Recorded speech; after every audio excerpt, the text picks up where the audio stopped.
Good afternoon. Afternoon, everybody. Hope you're well. Am I coming through okay? Yeah. Hope everybody's well. Happy Friday. Rohan Lam, how you doing? Hope good to see you guys. No weekend plans yet. No, neither do I. Don't know what I'm doing this weekend. Probably my girlfriend will get me to do some home decor stuff as bloody usual.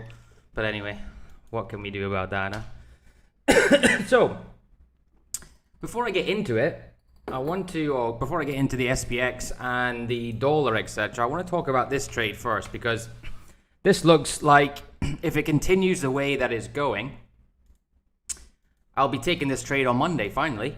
Finally a bloody trade. How nice is that?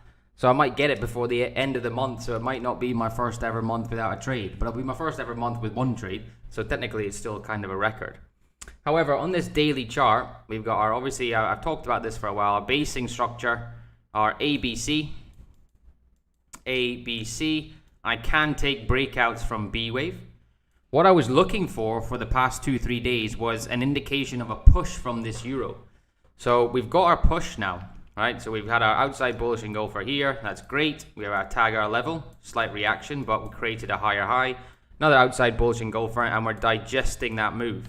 Notice how we are respecting this 20, right? So a simple 20 period moving average, and we're respecting it. So this now, context as a whole, this for me is A star. This for me is absolutely A star. So if we get a good bullish push like this, or something, you know, kind of similar to that, I'll put my breakout on Monday, stop loss underneath there, because we got to think we're taking this as a structure as a whole.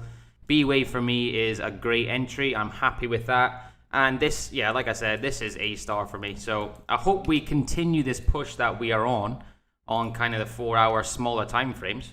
Notice a great 4-hour bar here. But the daily chart is on if we push on. Now, we could get this on the 4-hour. We could get this on the 4-hour, but we'll have to wait and see if that actually sets up. But for me, like I said, if we get a good push on this, considering this structure as a whole, we zoom out, this looks great, right? You know, we've got a slight area here, but the main area we're looking at is up here. So the risk reward on this daily chart is really nice. So that for me is a stone cold trade. And I hope it does push on, and I hope I get it. Doesn't mean I'm going to get it, but you know, I'm kind of hoping that I get in a trade. I forgot what it's like to take a trade. I forgot that feeling. So yeah, that's nice. And also, I'll start with silver against the US dollar. Also, this is nice as well. We're getting a slight hammer here, which is what I don't really want to see. But context, again, is great. We've got our V reversal, basing structure, cup with handle with an ABC, whatever you want to call it. We've got C here on high volume. We've not breached the lows, and we're kind of pushing on. We're getting a reaction around that 20 period on the 4-hour. So depending on what the dollar does, and I'll go into the dollar as well, you know, we kind of want to push on. We don't want this to kind of fall back down. That is not really what I want. It is counter trend, so we have to be aware that the path of least resistance is to the downside, but I'm wanting this to push on. And if it does, because of, and this is also quite important, because of this price action here at C wave, right, I couldn't take the break if it just continues like that. What I would want is, if I do this, another reload here, and then that'll be valid for me to take to the upside. So again, we got our V reversal, head and shoulders, ABC, everything there is ticking the boxes. But this is not really what I want to see. I want a bit more of a bullish push going into this area. So hopefully, I know hope and prayer is not a trading strategy, right? And it certainly isn't. But I want to take this trade because I really like it. So I do hope that this pushes on, gives us something. Our 200 is a little bit away, so the risk reward is there to get to 1-to-1. And I hope we get that to the upside. Now, also, with that ABC, similar to Euro PLN or Euro Polish, we can look for breakouts around B wave. So this is, because it's so clean, and I'll show you the difference between silver against the euro in a second, but because this is so clean, we can look for breaks here as well. So if we get something like this, that is something I take to the upside, and the risk reward there is a little bit better. But I need it to set up properly in order for me to take it. So, 20 period is good. The context is good. If we do indeed push up, 1 or 2 bars here. So again, it might be a Monday trade. To take that to the upside, again, is great. So we've got 2 options there with silver. Either an entry at B wave or an entry on the breaks of the high. So I'll be looking at these smaller time frames. We have got a little bit of a move down here, but notice a little bit of a climactic on that smaller time frame. So you probably expect that. We've still got the moving averages underneath, and we'd like to see that push up to B wave here. So this is B wave to give us a better indication if that would be a good entry. Now the difference, so if we look at this 4 hour, right? So that's the 4 hour against the dollar. We look at the difference against the euro here.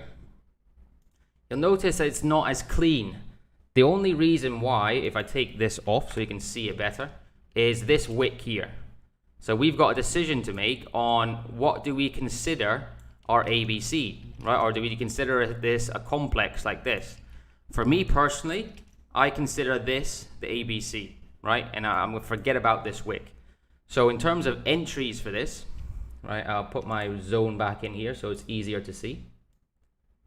In terms of entries for this, right, we can look at the highs. I'm still looking at the highs here, but I will also look at B wave here. So we're getting the same reaction. These two will move in a very similar fashion, obviously silver and silver. But if we do get something the same and they both set up like they do, I'll take both of those trades all day, because they are really nice. I'm just looking for some bullish pressure on these smaller time frames. It doesn't look as severe as it does against the US dollar here, right? So if we do get a push up, this will be our B wave here. But it just isn't as clean a B wave entry as it is against the US dollar. So I'm looking for some bullish pressure. My bias is maybe I've got it in my head that this has to go up. But, I'm looking at head and shoulders here on this daily time frame. It's not a very nice corrective, is it? If you've got a corrective, you want to see it like this. But that still doesn't discount the fact that it is counter trend. So, maybe we get the same as this. You get your big hammer bar and it continues to the downside. However, in saying that on the daily chart, you could hit your TP. Let's say you take a breakout in this section. You could hit your TP on this wick and still have a profitable trade, even though this is headed to the downside. So, yeah, I really like them too. They are looking nice. Just want some bullish pressure in that silver. Just wanted to move up a little bit and not fail at this section, because if it does, we can re-look at it. If it does do this, we can re-look at it, but anything further than that, you've got to take it off. So just some bullish pressure, please, would be lovely. So Euro Polish and silver are certainly A-class setups for me, and ones that I will definitely take if I get it. How's everybody's trading, by the way? Is anybody making money? Let me know. Is anybody approved on anything? That's the name of the game. We're always trying to improve as we go on. SPX had a bit of a drop on that GDP and jobless numbers. I was saying, I can't remember if I said this on Wednesday. I certainly said it on the A1 trading stream, that don't get too panicked on this slight sell-off, because we've seen the SPX be pretty resilient recently. And that's kind of what we've got. So the SPX is pushing on. You're kind of waiting for confirmation. If we consider this 4 hour to be our complex, your kind of confirmation for continued uptrend is at this B wave here. So this B section here. We're looking for a break up here. We're looking for that SPX to move to the upside. On the other end, we get a breakdown here. We could be looking at the same thing for downward movement. Now, yeah, I notice you've got a slight fake here. That is a fake out for me personally. It's not ready to move to the downside. Trap sellers in there, and we go back up to the upside. So yeah, we're kind of in rage emotion. I would just wait for confirmation on that SPX to move up.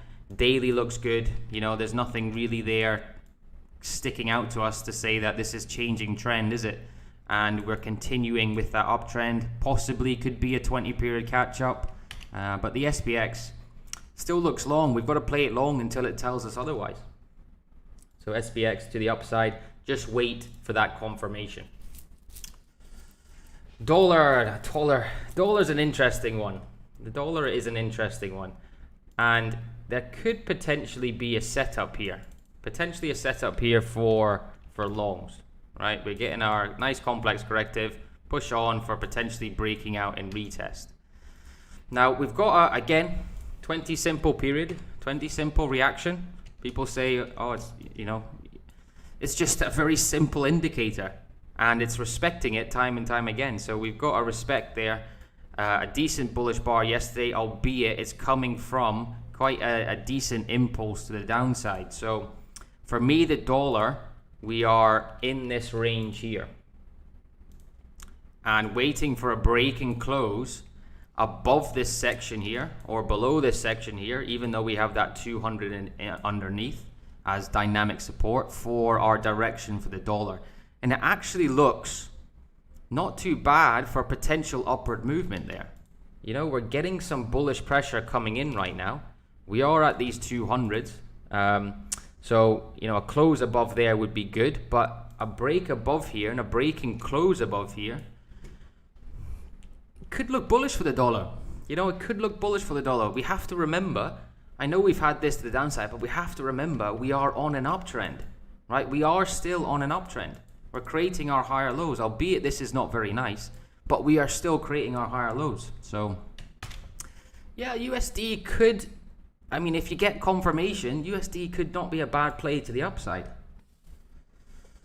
USD CAD entered 1.2655. USD CAD 1.2655. Well, I mean, Rohan, if that does break 12655, so on the breakout, roughly around here. If I mean, you'll be looking at the DXY for that, Rohan. It looks not too bad on the daily. Well, I say it looks not too bad. We are going up. But this isn't very nice. You've got your morning star pattern here, albeit, you know, pushing on. But yeah, I mean, yeah, Lam, yeah, you could be right. I mean, for me, I mean, you know me, I'm a technical trader. I don't really pay much attention into all that fundamental talk. It's just not how my mind works. I prefer to look at the SPX and tell me what the technicals are saying. You know, I stay out the market, obviously, during these big news events. I don't really put trades on during them, but you know, for me, from a technical standpoint, it still looks bullish until it doesn't. So yeah, I understand the fundamental view, but you know, as a technical trader, I don't like to get those things in my head because it creates a bias that I don't want. You know, that's why I don't wake up and read investing.com. So if you plug up investing.com, the only thing that I don't like about it is it seems that whatever is happening in the market, they make a headline because of it. Do you make sense? So I always find it funny that if you see the stock market falling from a technical aspect, it seems that okay, it's falling because it needs a bit of corrective, but then it's also from a fundamental aspect. So it's all, I don't really like to get too caught into the fundamental side. I just focus mainly on those technicals. But yeah, you could be right, mate. You could be right. Sorry, USD CAD, Rohan. USD CAD. It's not a very nice chart for me personally. I don't know whether you're going long or short, Rohan, to be honest with you. But it's not a very nice chart. I have to be honest, for the way that I look at markets. I wouldn't want to put a bias there because you know you're getting mixed messages from the daily chart and the 4-hour chart. The 1-hour chart, I mean, you're probably looking more. 3 charts are telling you it's uptrend, and then the 4 hours telling you it's a downtrend. So I'd be waiting on that DXY and a potential break up on that DXY for your confirmation on USD CAD. To be honest, long. Yeah, I mean, if the dollar looks okay, if the dollar does break above here, the USD CAD will move to the upside. You know, stocks take a bit of a wobble. You know, the market likes what Powell says. USD CAD could be a little bit bullish. So, yeah, could be. What else am I looking at? USD JPY is still potentially on the cards here. if we break above this area, which we see on the 4 hour, we got to take that out. It was almost a potential breakout on this 4 hour, you know, considering we've got this, but I needed this section here to kind of tag the level a little bit higher for me to be able to take this as a proper cut with hand, no pattern. So for USD JPY, I'm just going to wait on that. Like I said, it might not break to the upside. It looks quite bullish, but if it does, then I just take the daily trade out of it. So yeah, USD JPY I'll keep an eye on. USD CHEK is still in process. This is looking okay. Our head and shoulders pattern is still in play. So we need some pressure into this area. Let that 20 period catch up to move it to the upside. Alan, how you doing, mate? Good to see you. Ian, good to see you, mate. I'm glad you're here. A new person joining, I appreciate that. So USD CHEK is still doing what we wanted to do. We just have to be patient and wait for the correct setup. What else have we got? I've got the China 50, China A shares, still doing what it wants to do. As I said, that 50% rule is in play. We've got our basing structure here. Need a bit more accumulation, bit more pressure into that area. Let that 20 period catch up to take that to the downside. So this is still good. I'm keeping on the watch list, and yeah, I like it. You know, a lot of these trades I really like, and I certainly do. So I'm certainly keeping an eye on this. This for me is a trade that I want, and silver is also a trade that I want. So let's hope. Like I said, hope is not a good trading plan at all. But for me, not having placed a trade, it'd be nice if I get these two, and I certainly will get them if they set up. Hi Ryan, do you hold positions over the weekend? Yeah, I do, Ian. Yeah, I'm more of a longer term trader. I know people are scared of weekend gaps, but if you really take the longer term perspective, again, as a trader, you're looking at 1,000 trades and not just that one that potentially burns you over the weekend. So, you know, there's times that it goes for you, there's times that it doesn't go for you, but I find a lot of the times it doesn't really affect my trading because, you know, yeah, as Rohan said, I'm more of a swing trader, so my stops can account for any weekend gaps. And the times that you get caught in them are, you know, that's just part and parcel of the game. And like I said, there are times when you go on the right side of them. So it's that law of large numbers. And I'm not really scared of weekend gaps. But if you are a smaller term trader, then yeah, I would be. So if you're a scalper, obviously not holding stuff over the weekend or potentially taking trades on the 15 or 30 minute, I would just be a little bit aware of. But yeah, I think it's a bigger deal than a lot of people make out, because of that one time you may get burned, right? And you always remember that one time you get burned, but you forget about the maybe 16, 17 weeks that you were fine in your positions. And that's the psychological aspect of trading creeping in again. So the most important part of trading is psychology. Because as I say, like all the time, my strategy is not complicated. My strategy is not complicated at all. I think a lot of people who've been watching me for a while know it off the bat what I'm looking for, right? Very simple stuff. But the thing that I'm good at, and that I've learned this over the years of trading, and that I've developed over the years of trading, is I'm good at the psychology side now. You know, because I've been burned too much in the past. You know, and if you haven't seen my story, I don't know if you've watched it, Ian, but my kind of story of trading, it's just that when you get to the point where you just don't want to do the bad things that you used to do ever again, right? So that over risking, revenge trading, all that kind of shit that makes you into the 95% of failing traders, you get to the point where you're just like, I just don't want to do that anymore. Too much pain. And trading for me now is I know I'm going off on a tangent here, but trading for me now is just kind of, I don't want to say easy. Easy is the bad word, but there's no stress involved for me. Sometimes it's boring. Yes, this month has been boring, but I don't consider it a bad thing that I've not taken a trade. You know, I consider it, again, a little bit of progression in my personal trading career. There's no way in hell I would have done this 4 or 5 years ago. No way I would never have gone a month not taking a trade. No chance, like no chance. So, you know, always pick a little bit of improvement. And as I always say, strategy is, I don't want to say strategy is easy because it's not. It takes some time to develop, but psychology wise is the biggest, by far the biggest thing which will make or break you. And it's funny, the kind of motivation, I guess, that I'll leave on today is I never, yeah, exactly, Rohan, yeah. Abdi trading is 90, yeah, exactly, yeah. I never thought I would be here. I never thought I'd be a funded trader. And I look back on how I was a couple of years ago, and I just think, what was I doing? You know, and it takes 1 month. You know, it might take 1 week, 2 weeks of just doing the right things, and you see such a monumental difference in your trading. And taking it out how it is, you know, I like being a string trader. I like my type of trading because it allows me the freedom to do what I want to do and make a lot of money from it. You know, so me going, I haven't done my next 200k, but I will do it if these sets up. You know, if I go up another 200k and I have $400,000 in funded equity, Jesus Christ, you know, I go up another level in terms of potential income. And that's where, you know, I'm not at the stage I want to be yet, where I'm taking 10, 20, hopefully $30,000 off the market.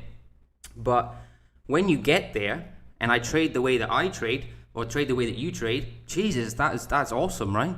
I could do my job in an hour and make more money than I ever thought was possible. So, you know, I don't like, I mean, people who watch me, you know, I don't like to focus on the money side of things, but, you know, getting to there, and trust me, if you keep working hard and you keep doing the right things, you will get to that stage. Take it at your own pace as well.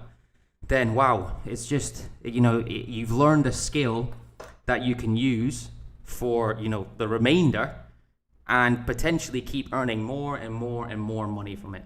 And hey, that's great, right?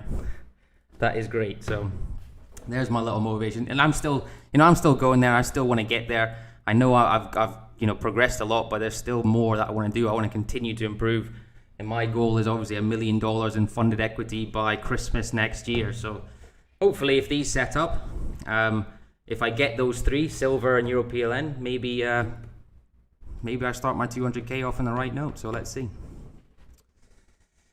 All right, guys. If you like the video, hit that like button. I appreciate it. I'm trying to get to my first main goal is 1,000 subs. Thanks to all the new subs. I think I've had my best week I've ever had. I remember when I was on like 7 subscribers. So up to 229 now, which is great. And have a great weekend all, and I'll see you all on Monday, and we'll do it all over again. Hopefully getting a trade. Cheers, guys. Have a good weekend. Trade safe.